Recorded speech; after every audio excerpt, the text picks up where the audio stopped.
Hello everyone, my name is Vidisha. I am a tarot card reader, numerologist and life coach.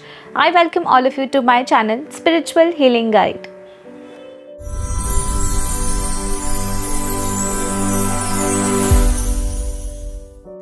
So welcome everyone and today's video is part 2. आज का video जो है वो part 2 है zodiac reading का. बहुत लंबा gap हो गया ज़ोडिएक रीडिंग के लिए, so I am just trying to cover up first. तो हाँ, आज का जो वीडियो है that is part 2 of the zodiac reading for the month of February 2023. तो हमने फर्स्ट 3 राशियाँ ऑलरेडी कर दी हैं and the videos are already uploaded.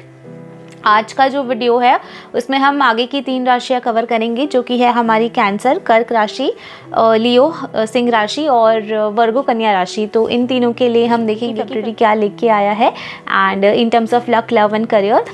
तो चलिए शुरू करते हैं कर्क राशि वालों से एंड देखते हैं कि कर्क राशि वालों के लिए क्या लेके आया है फेब्रुअरी का महीना in terms of luck, love and career. Okay, I just give a shuffle. अगर कोई कार्ड निकल जाएगा आई विल शो इट.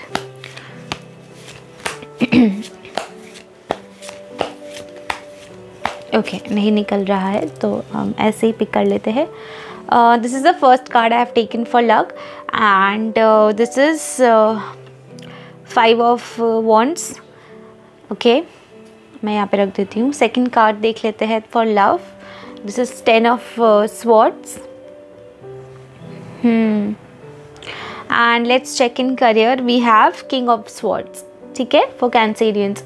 तो चलिए शुरू करते हैं लक से. तो लक में जैसे आया है 5 ऑफ स्वॉर्ड, तो बेसिकली मुझे लग रहा है काफ़ी लोगों के लिए थोड़ा स्ट्रगलफुल रहने वाला है. आप बहुत ज़्यादा अपॉर्चुनिटीज़ ग्रैब करने के लिए बहुत ज़्यादा इम्पेशेंट होने वाले हैं. बट या तो फिर इतनी सारी अपॉर्चुनिटीज़ एक साथ आ जाएगी कि that there is going to be a quarrel in your mind. आप थोड़ा सा डिफ़िकल्टी हो जाएगी आपको चूज़ करने के लिए कि व्हाट टू चूज़ एंड मतलब which is the correct one. Basically आपको सभी चीज़ इतना अट्रैक्ट करेगी बट आप समझ नहीं पाओगे कि आपके लिए बेस्ट कौन सा है. तो बेसिकली मुझे लग रहा है कि थोड़ा सा स्ट्रेसफुल भी लग रहा है. हो सकता है कि अगर आप ऑलरेडी किसी बिज़नेस में हैं एंड आप जो डील्स करना चाहते हैं तो आपके पास बहुत सारे ऑप्शंस है डीलर्स के, बट अभी आप समझ नहीं पा रहे हो कि which one to trust for long term या फिर which one to go with for long term stability and growth. तो थोड़ा सा उस फेज़ में भी क्वारल लग रहा है. अगर आप जॉब या फिर कॉर्पोरेट लाइफ में हैं तो भी कुछ ऐसा ही होने वाला है कि थोड़ा सा difficulty in current organization and the opportunities which are going to come to you, वो भी थोड़ा सा वैसा ही टाइप का रहेगा कि आप डिसीजन मेकिंग नहीं कर पाएंगे थोड़ा सा. तो ऐसा भी मुझे लग रहा है. And for other people like हो सकता है थोड़ा फैमिली में क्वारल चल रहा हो, डिस्प्यूट हो रिगार्डिंग द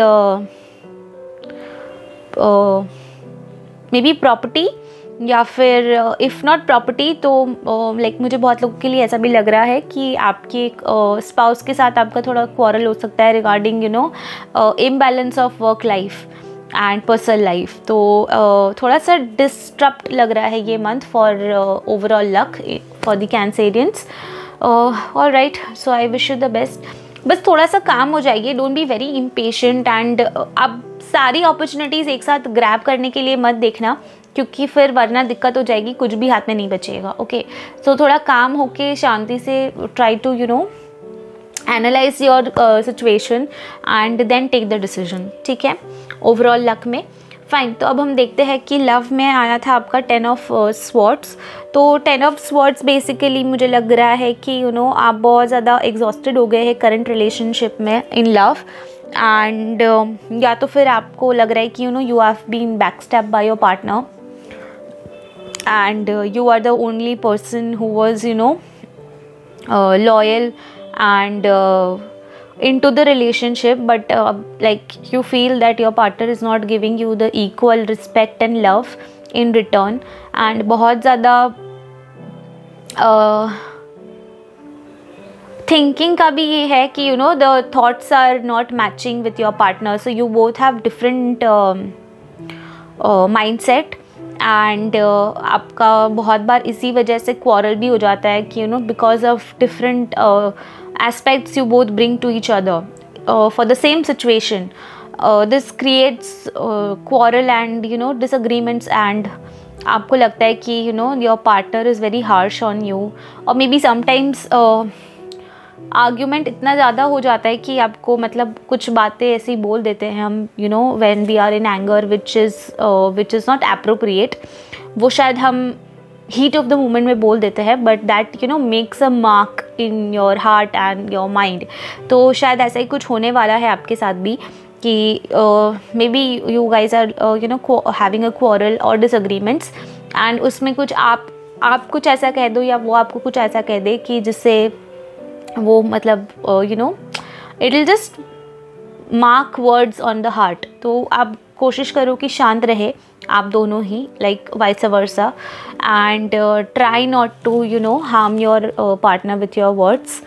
एंड हाँ, and if not then for other people definitely ये सेपरेशन कार्ड भी है.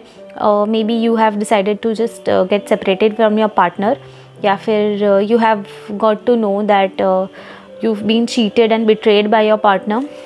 तो आपको वैसा भी लग सकता है. तो little darkness in terms of love life for Cancerians, but nevertheless पीछे से ये जो काले बादल है वो छट रहे हैं, तो पीछे से उजाला भी आ रहा है.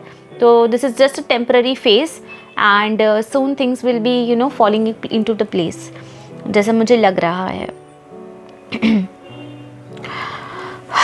फाइन, चलो. तो overall love is also not much happening. तो देखते हैं कि करियर में क्या है. करियर में it was king of swords.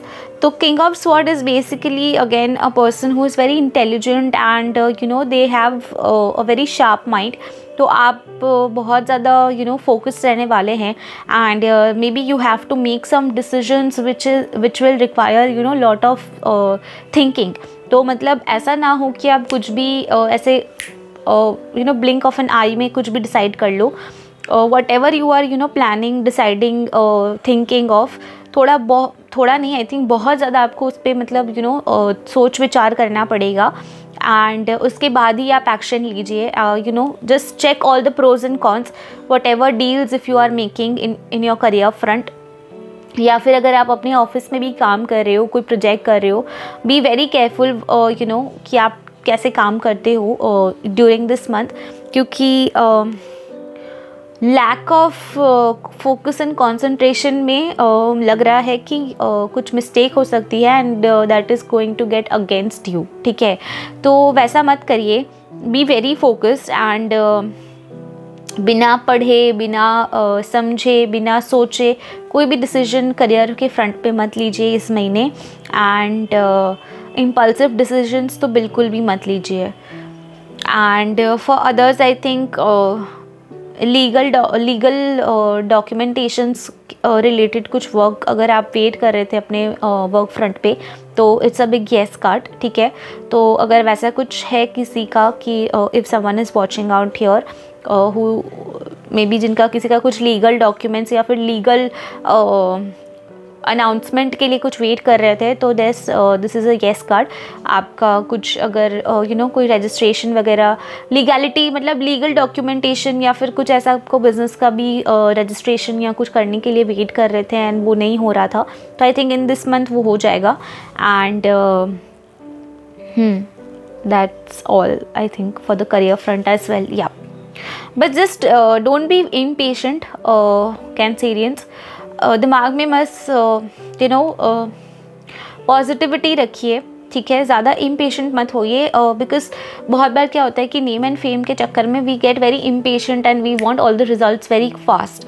तो don't do that. Okay, have clarity in your mind, क्योंकि यहाँ पे क्वारल भी है ओवरऑल लक में, and have clarity in your mind, and only उसके बाद ही आप स्टेप्स लीजिए. ठीक है, so without thinking don't take any action during this month. Okay Cancerian, yeah so that's all I think for the Cancerian for the month of February. थोड़ा सा hard है बट डोंट वरी, ये temporary phase है, and it's just for the month reading. And बहुत सारे लोगों के लिए ये रेजोनेट करेगा, बहुत सारे लोगों के लिए रेजोनेट ना भी करे। So it's absolutely fine. ये एक जनरल रीडिंग है, अगर आपसे रेजोनेट नहीं करती है तो जस्ट लेट इट बी। जितना करता है आप उतना लीजिए, जो नहीं करता आप उसको वहीं पे छोड़ दीजिए। Because obviously I tell all every time in all the videos कि बहुत सारे लोग जब देखते हैं तो अलग अलग सिचुएशंस होती है लोगों की, एंड हर सिचुएशन आपकी लाइफ से तो मैच नहीं करती है। तो yeah always welcome for personal reading. And yeah so let's just wrap up. क्या था तो ओवरऑल कैंसेरियन के लिए लक में आया था 5 ऑफ वॉन्ड्स, लव में it was 10 of swords, and career में it was king of sword. Okay Cancerian, so I wish you all very best and do keep following spiritual healing guide for more such videos. Thank you so much everyone for watching.